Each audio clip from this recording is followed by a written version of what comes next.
précédemment dans le conte de fées. Sire, la princesse Frigigande est portée disparue. Qu'on le mette au fer immédiatement. Je vous ordonne de me lâcher un continent.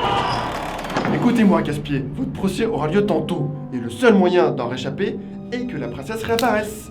Prince Caspier, l'heure est grave, ses jours sont peut-être comptés. Je dois savoir qui se cache derrière cette machination.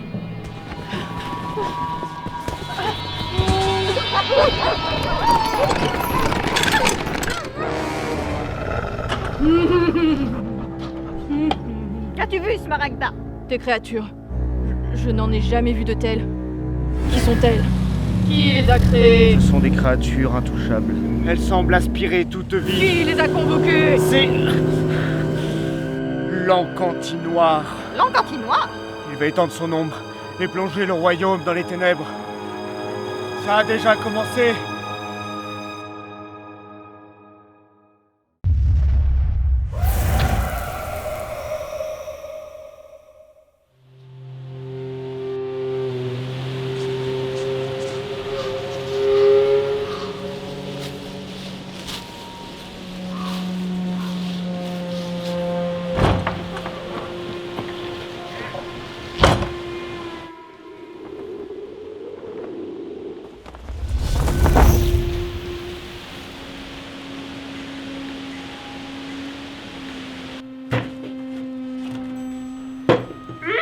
Les bons champignons venimeux. Salsifia ne va pas en revenir. Elle verra bien que c'est moi la meilleure, la plus forte. Il le savait pourtant, n'est-ce pas? Et qu'ont-ils fait? Garce! Elle me le paiera, la garce! Ils me le paieront tous!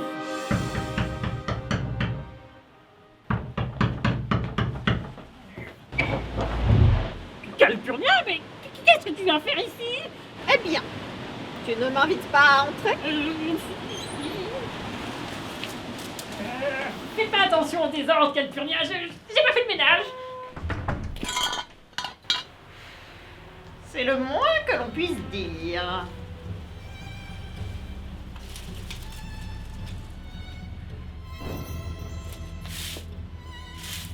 Tu veux que je t'offre quelque chose à boire?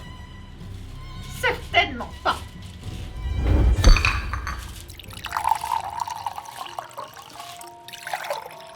Depuis que Smaragda m'a fait découvrir, je ne peux plus m'en passer.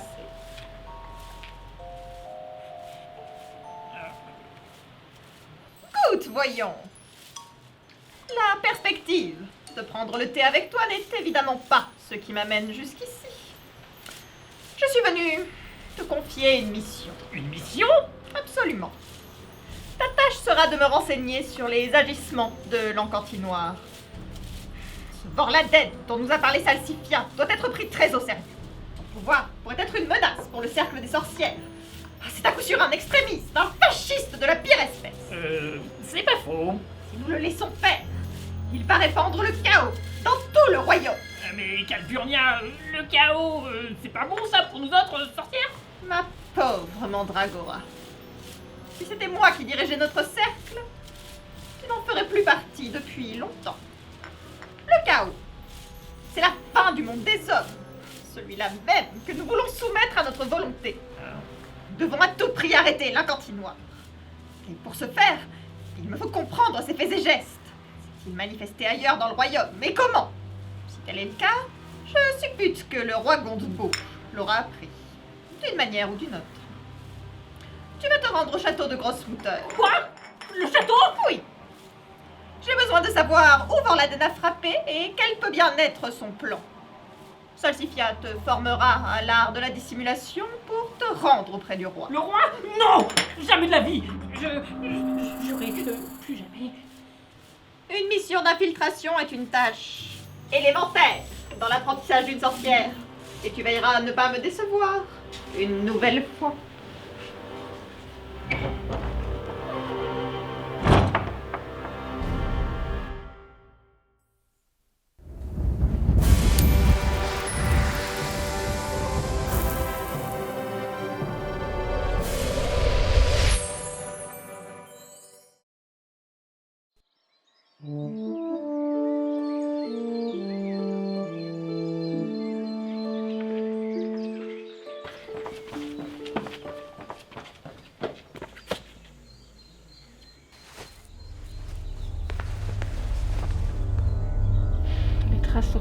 fraîche.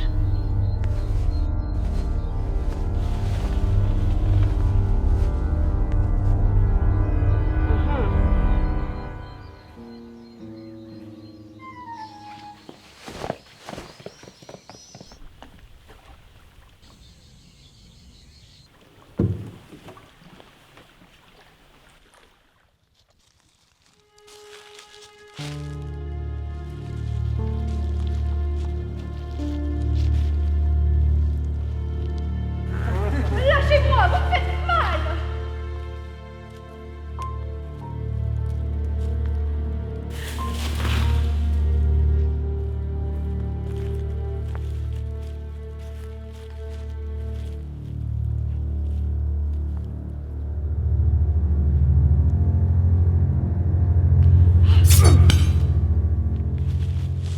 Êtes-vous bien certain que c'est ici? Oui, oui, tout à fait, messire. Qu'avez-vous vu exactement? Une jeune femme, là, vêtue de bleu, violentée par des brigands. Et vous n'avez pas jugé bon d'intervenir? Mais ils étaient au moins 1000. Certainement, oui.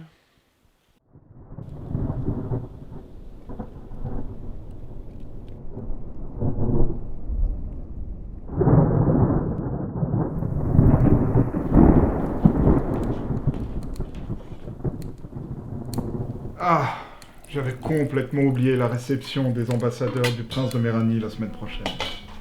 Frégigonde aurait dû m'accompagner. C'est l'héritière, en pareille occasion, qui accueille nos hôtes. Eh bien, père, si cela vous agrée, je pourrais vous accompagner. Ma chère fille, vous êtes désormais l'avenir de ce royaume, mon seul trésor. Montrez-vous moins rétive aux enseignements de la surintendante. Père, je ferai tout ce qu'il vous plaira. Trahi par son propre cousin, il me prête hommage et me ravit ma petite fille. Quelle parjure! Justement, père, ne trouvez-vous pas cette attitude fort déconcertante? Quel intérêt prendrait-il à l'enlèvement de Frégigonde? Et pourquoi diable ne s'est-il pas enfui avec elle? Toute cette affaire est bien étrange, en effet. Des orages de plus en plus violents, des émeutes qui enflamment nos cités, notre fille unique qui disparaît. Je ne vois qu'une seule explication, mon époux. Vous êtes trop bon avec le peuple. Il ne souffre pas assez. Créez de nouveaux impôts, multipliez les exécutions, faites quelque chose. Mamie, vous êtes hystérique. Je n'ai nullement l'intention d'accabler mon pauvre peuple. Le contraire m'eût étonné. Père, aucune preuve n'accable le prince Caspier, alors pourquoi lui faire un procès? J'ai appris... Enfin, je me suis laissé dire que des témoins auraient vu Frégigonde violentée par des bandits de grand chemin. Des racontards, ma petite micro-onde. Mais les agresseurs sont toujours en liberté et Frégigonde est en danger. Il suffit. Mes meilleurs hommes sont à sa recherche. C'est Caspier qui a ourdi cet odieux complot, et il devra en répondre devant ma justice.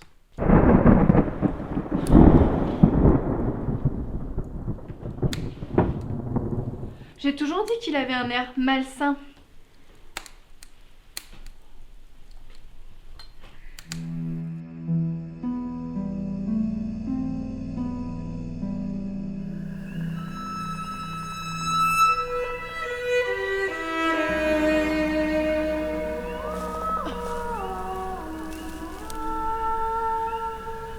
Ne reste pas planté là. Oh! Les craintes, ils sont un peu timides.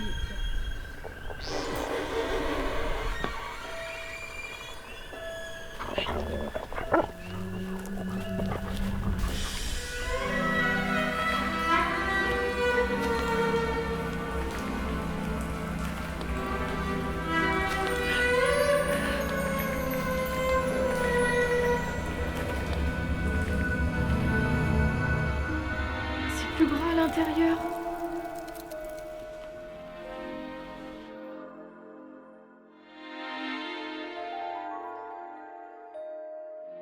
Mais ne seriez-vous pas une sorcière? Tu ne crois pas si bien aller.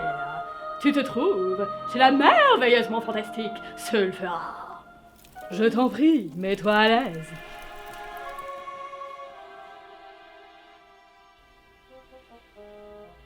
Vous êtes une voyante? Ah ça! Grand Dieu, non. Il y a méprise. Laissons ces trucs d'Illumina Smaragda. Je suis la SRH, la sorcière spécialisée dans les relations humaines. Ces accessoires sont pour les affaires, vois-tu. Je fais tout un baratin à mes clients et hop, ils dépensent un max dans ma boutique. Les temps sont durs, ma princesse. Vous savez qui je suis? Une robe de satin brodé, le corps parfumé et le cheveu propre. Tu ne trompes personne, ma chérie. Mais comment? T'occupe! Raconte-moi plutôt tes malheurs, princesse. Mais que fait une jeune fille de ton rang sans défense dans la forêt? Eh bien, j'ai quitté discrètement le château pour un rendez-vous galant et j'ai été violentée par des brigands. Un rendez-vous galant? Mais c'est croustillant! Oh, c'était une très mauvaise idée. Ces brigands, je leur ai échappé et j'ai couru. Oui, on a compris. Mais revenons-en plutôt à l'amour. Je veux dire, au rendez-vous galant. Ça dure depuis longtemps, cette histoire? Oh non, c'était notre première entrevue. Et d'ailleurs, j'ignore s'il m'aime vraiment. Et tu aimerais le savoir? Je ne sais pas. Ce n'est pas très convenable. J'ai tout de suite vu que tu étais mal dans ta peau. Détrompe-toi! C'est simple comme bonjour. Tu vois ce miroir? Il peut te révéler tout ce que ton cœur désire.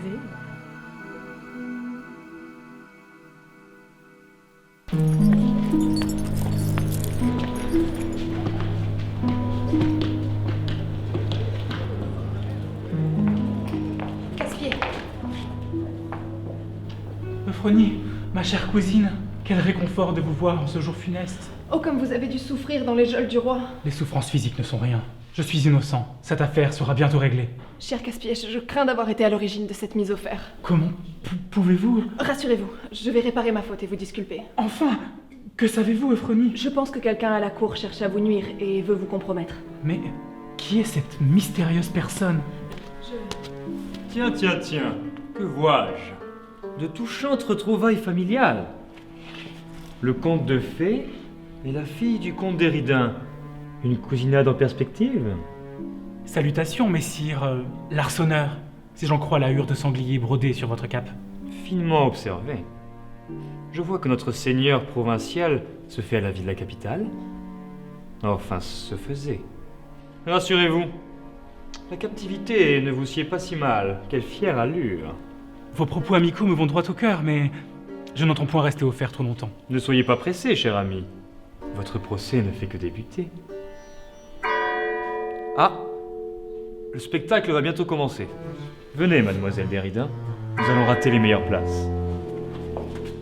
Votre allégresse est fort peu séante, monsieur le prévôt. J'ose espérer que vous n'êtes pas là pour envenimer la situation. L'envenimer? Voyons. Je me ferai tout petit, croyez-moi.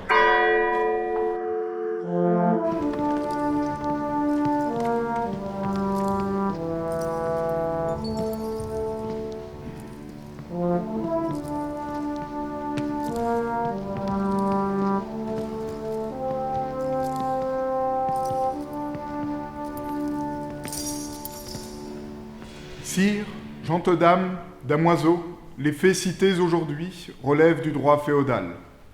Le jeune comte de Fée doit être jugé par ses pairs. C'est pourquoi j'ai confié à Vitéric, mon neveu et duc de Vaudémont, premier de mes vassaux, la présidence de ce tribunal. Il sera assisté par les seigneurs Turpin, Béraud, Pélinor et Archambault. Même si on ne me demande pas mon avis, j'aimerais ajouter que je suis très très contrariée. C'est tout ce que j'avais à dire. Prince Caspier, nous allons énumérer les chefs d'accusation qui vous ont conduit jusqu'à nous. Félonie, rupture du serment vassalique, enlèvement de la fille de son seigneur, désobéissance, trahison, préparation de coup d'État, crime de lèse-majesté, vol de frais sur le marché, oubli du cas vocatif dans une lettre en latin, et bien sûr, faute de goût vestimentaire. Cette accumulation parle d'elle-même. Aujourd'hui, nous jugeons un individu vicieux Qui n'a pas peur de s'adonner au plus vil forfait? Messire Vitteric, enfin, il ne s'agit que de chef d'accusation. Pas de condamnation hâtive. Nous sommes ici pour en juger. Certes. L'accusé a-t-il un avocat? Chevalier innocent, n'a point à recourir à chiennaille légiste. Seigneur Caspier, le droit requiert du défendeur qu'il s'adjoigne les services d'un avocat. Ne fut-il point juriste? Messieurs les juges, je souhaite être l'avocat de... Je suis navré, Seigneur Tristram. J'ai là une lettre, baillée par le baron Tancred de Terroil, qui vous interdit de vous constituer avocat pour le compte de Fay. Mais je... Papa veut éviter que son fiston ne se compromette avec un félon. On ne saurait lui en vouloir. En l'absence d'avocat, je crains fort, prince Caspier, que votre sort ne soit...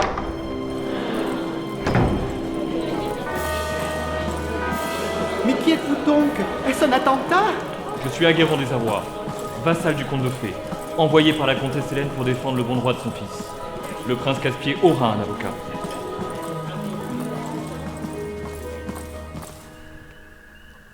Il n'est pas toujours aisé de connaître les sentiments d'un homme. Ils sont si grossiers. Mais mon miroir indiscret, lui, il sait tout. Ne serait-ce pas une de vos duperies, une de celles que vous faites subir à vos clients? Comment? Mais non, voyons. Entre dames, nous devons nous serrer les coudes. Et je peux t'assurer que les histoires d'amour, c'est ma grande spécialité. Oh, j'oubliais. Ce n'est évidemment pas son contrepartie. Mais je n'ai pas d'argent sur moi. Pas de problème, ma chérie. Je te fais crédit. Attends, j'attrape un contrat. Paysan, poissonnier. Ah, princesse. C'est ici. T'inquiète pas pour les intérêts. Pour toi, ce sera à taux zéro.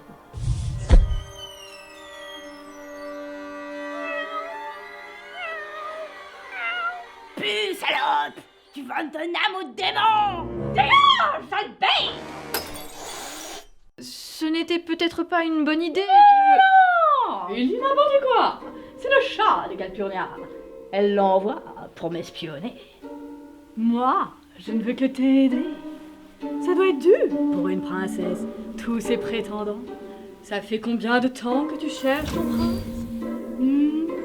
Tu peux enfin avoir les réponses que tu cherches.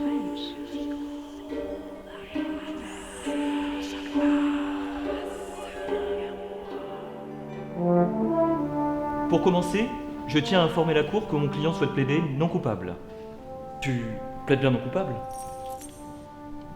Nous prenons note de cette information, Seigneur Aguerrand.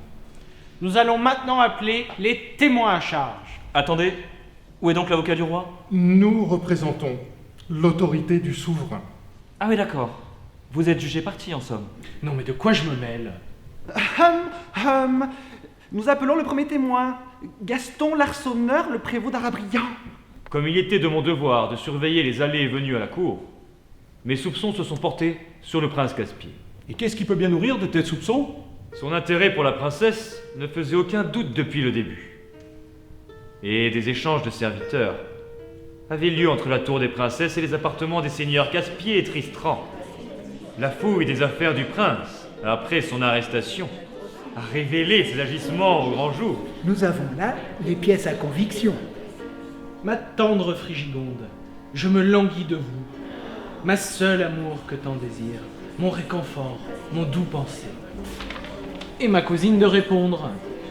Mon cher ami, la dame de votre cœur vous enjoint de vous rendre, la nuit tombée, sur la rive nord de la Stréhie. Je proteste. Je n'ai jamais reçu ce message. Et je n'ai jamais écrit ces lignes. Silence. Vous vous exprimerez quand on vous en donnera l'ordre. Madame de Riveclair, pouvez-vous nous en dire plus sur ce fameux billet adressé par la princesse? L'avez-vous vu l'écrire? Je ne peux pas le nier. La cour du roi a besoin de réponses précises. Est-ce une affirmation? Oui, c'est un grand oui. Ça va? C'est Ophrony qui l'a remis au prince Caspier. C'est bon, vous êtes content là? Mademoiselle Derrida, pouvez-vous confirmer les propos de Rosala de Riveclair? J'ai bien reçu la tâche de remettre ce billet au prince. Et j'ai des révélations à faire. On m'a volé la lettre. Caspier n'a jamais eu vent de ce rendez-vous avec la princesse.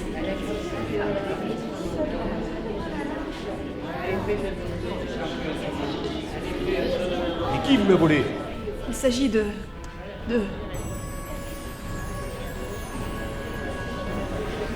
Non, non, je n'ai pas le droit de faire ça.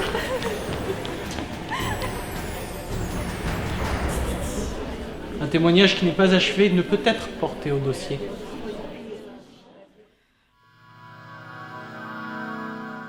Je n'arrive pas à lire les petits caractères. Mais c'est rien, ça, du blabla juridique. Allez, signe. Tu me rembourseras en temps voulu.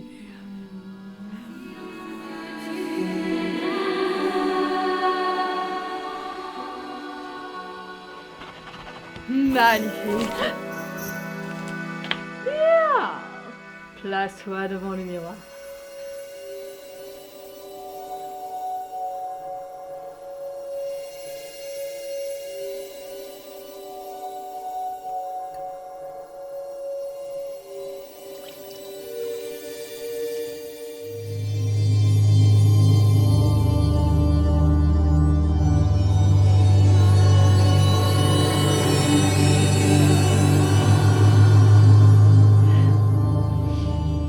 La princesse est tout près de vous.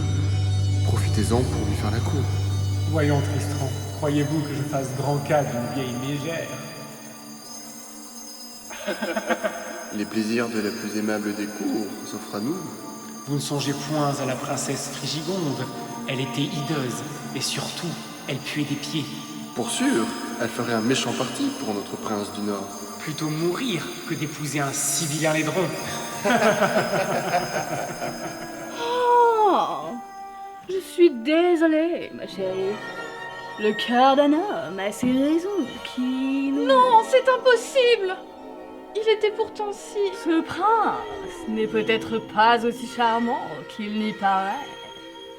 Bien entendu, j'ai remarqué ses manigances. Et j'ai des yeux pour voir et des oreilles pour entendre. Je siégeais à côté du seigneur Tristran lors du banquet. Et je peux vous dire qu'il m'avait tout l'air de deux comploteurs. Pendant le bal, ils ont rôdé comme deux loups affamés autour de ma petite Frigigonde. Assassins! Merci, Madame de Morgor, pour ce témoignage empreint d'une grande sincérité. Il ne m'a fallu que quelques minutes pour m'apercevoir de sa félonie. Et vous pouvez me croire, les quelques minutes de cette cérémonie d'hommage ont été les plus longues de toute mon existence. Il disait « Je jure » et il pensait « Je parjure ».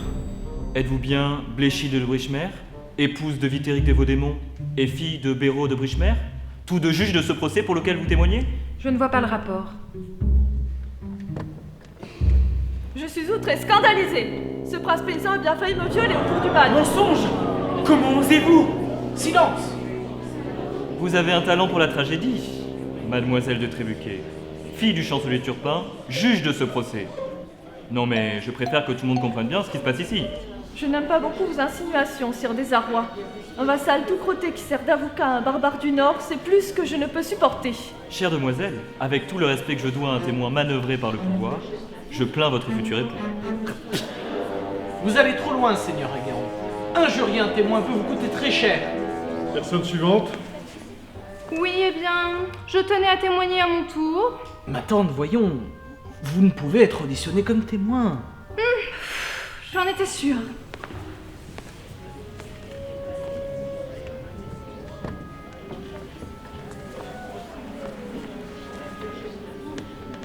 Serait-il possible de recentrer le débat autour de ma sœur? Ou jugez-vous que ces faux témoignages soient plus importants que son enlèvement? Mais enfin, micro-ondes, rappelez-vous à qui vous vous adressez. Je sais très bien à qui je m'adresse. À des juges qui semblent oublier que le prince Caspier est chevalier de son état. Et qu'un chevalier ne saurait se comporter avec une telle ignominie. Il a, depuis son arrivée à la capitale, donné tous les gages d'une grande noblesse de cœur, en défendant le petit peuple. Quoi? Taisez-vous donc, petite idiote. Cette pathétique tentative de vous mettre en avant ne nous fera pas oublier la vilainie de ce méchant comte qui n'aurait jamais dû paraître devant nous. Mais j'essaie juste de vous faire comprendre qu'il n'aurait pas pu accomplir de tels méfaits. Qu'on est assez. Qu'on ajourne ce procès.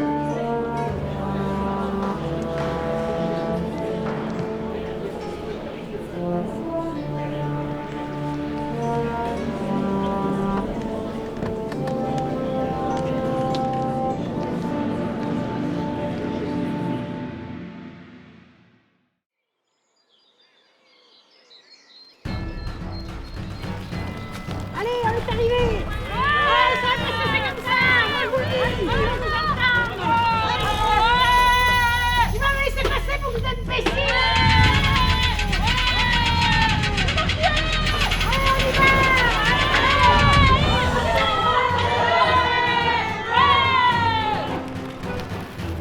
Qu'est-ce que je vous avais pas dit, les gars? Le roué, il va voir de quel bois on se chauffe.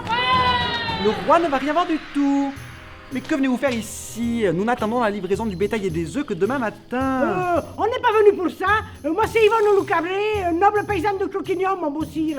Et là, c'est le Jaco, là, le Michou, la Nette et la Margoton. On est venu pour... Je ne vois ni Yvonne, ni Jaco, ni Margoton. Vous ne faites pas partie des gueux sélectionnés pour les doléances de la journée. Allez, débarrassez-moi le pavé. L'ordre n'est cependant pas rétabli. Les réticences sont manifestes lorsque mes sergents vont collecter l'impôt. Votre témoignage est capital, Tristran. Je sais, mais toute la cour est contre... Vous n'avez pas le droit, non. Allez, pousse-toi de là, drôle. Allez, pousse-toi, là, dégage. Allez, pousse-toi toi aussi, là. Mais poussez-vous tous. Arrêtez, arrêtez. Que signifie tout ceci? Arrêtez tout. Sire, toutes mes excuses. Cette femme n'a pas voulu obtempérer. Elle n'est même pas déclarée dans mes registres. Eh bien qu'on l'emmène. Oui. Attendez, messire, écoutez-moi, par pitié. J'ai des nouvelles de la plus haute importance à vous apprendre sur le Vaudémon. Le Vaudémon? Vraiment? Messire le jouet, merci. Parlez. Oui, votre royaume court un grave danger, mon bon roué. Des créatures extrêmement féroces ont attaqué mon village. Ils ont massacré toute la population. Les poules, elles sont tellement bouleversées qu'elles pondent plus aucun œuf. Et je vous parle pas des brebis. Revenez-en à la population. Qu'est-il arrivé exactement? Ben, elles sont là et elles pondent plus. Non mais la population d'êtres humains. Je trouvais pourtant cette histoire de poule tout à fait passionnante. Ah, les hommes, eh ben, ils étaient morts, là, sur le sol. Les bêtes ont surgi sans crier gare. Des sales bestioles toutes noires, avec un visage blanc. Mais qu'est-ce donc que ces chimères? Tout cela est fort inquiétant. Il me faut dépêcher des hommes sur place. Sire, vos meilleurs hommes sont déjà à la recherche de la princesse Frigigonde. Vitéric, mon neveu, il s'agit de vos terres. Tirez-moi cette affaire au clair. Mon oncle, vous savez bien que je préside le procès du prince Caspier. Je ne peux quitter mes fonctions dans un moment pareil. Pourquoi ne pas envoyer le vaillant seigneur de Terroil? Soit.